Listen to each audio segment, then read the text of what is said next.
quand on voit les sommes qui ont été dépensées pour démontrer que la chloroquine c'était pas bien ou que c'était bien, etc., on se dit franchement, mettre ne serait-ce qu'1% de tout ça sur ce qu'on est en train de faire, je pense que ça vaut le coup à l'échelon de la société. Dominique Grandjean, je suis vétérinaire, je suis professeur à l'École nationale vétérinaire d'Alfort, où je dirige le département qui s'appelle élevage et pathologie des équidés carnivores, donc tout ce qui est chiens, chats, chevaux et nacs. Et je suis également vétérinaire-chef des pompiers de Paris. Alors le projet Nosaïs, c'est un projet qui est né il y a déjà pratiquement 2 ans, qui est un projet qui vise à développer le chien de détection médicale en France. Donc on a déjà démarré depuis 1 an et demi maintenant un gros travail sur la détection des cancers du côlon qu'on fait avec nos amis de l'université catholique de Beyrouth au Liban. Et puis on allait démarrer des recherches sur la maladie de Parkinson et le cancer de la vessie avec le CHU Henri Mondor quand le Covid est arrivé.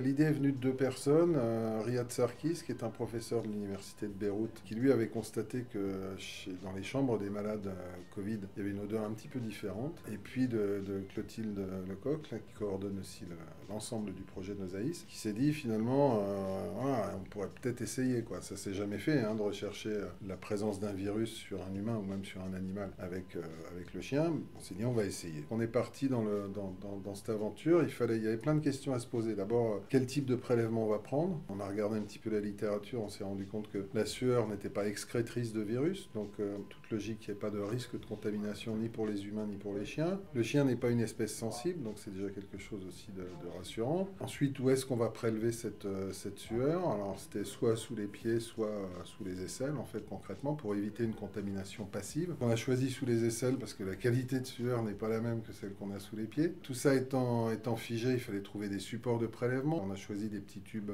inertes en polymère qui sont excessivement efficaces pour bien absorber les odeurs et donc nous permettre de travailler plus longtemps avec les mêmes prélèvements.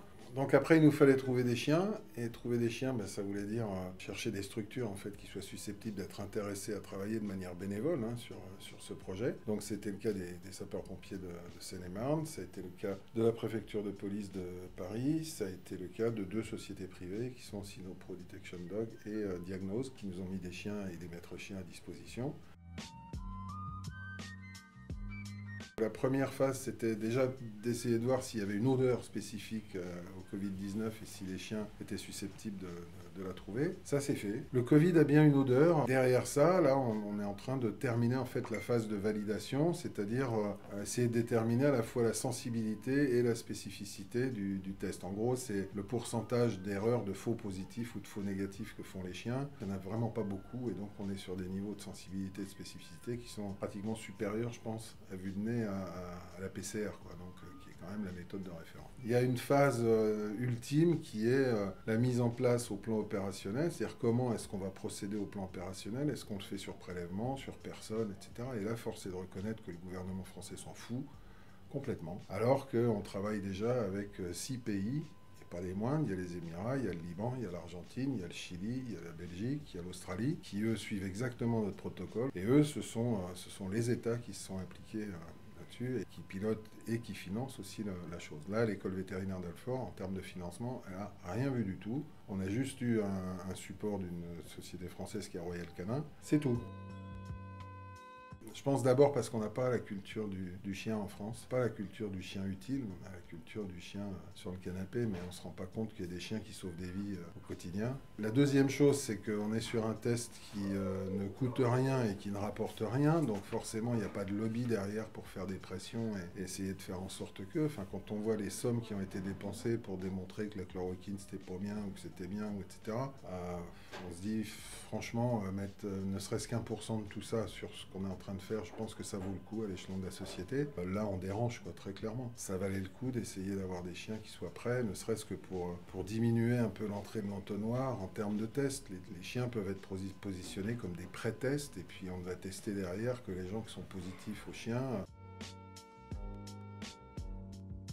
Alors, la race des chiens, dans notre essai, on a des bergers belges malinois, on a des bergers allemands. C'est un peu, je dis pas que c'est un hasard, hein, c'est parce que ce sont des chiens qui sont très rustiques, surtout le berger belge malinois, c'est des chiens rustiques, rapides, qui sont très utilisés par les administrations, justement, à cause de ces raisons-là. Maintenant, tous les chiens peuvent le faire. Très clairement, tous les chiens peuvent le faire. Et un des objectifs du projet Nosaïs, c'est d'arriver à avoir sur les 15 principaux types de cancers qui tuent, plus quelques maladies dégénératives comme Parkinson ou Alzheimer, de former des chiens, mais surtout d'avoir un mode d'emploi pour permettre de former le chien de monsieur ou madame tout le monde. Et demain, peut-être, enfin du moins c'est un de mes rêves, vous avez un chien, vous êtes dans une région de France, vous allez le former à dépister tel cancer de la prostate, et puis 2 fois par mois, vous venez passer une journée pour que votre chien sniffe des prélèvements et dise ils sont positifs ou négatifs. Et je trouve que ce serait merveilleux que chacun mette à disposition de la santé humaine, en termes de prévention, des chiens qui sont des chiens qui, au final, ne sont que des compagnons et sont pas utiles. Là, on les rend vraiment utiles à la société et c'est en plus super amusant pour le chien parce que le chien il fait ça par jeu pour avoir sa récompense, pour être avec son maître. Donc oui, ça c'est notre rêve ultime dans le projet Nosaïs, très clairement.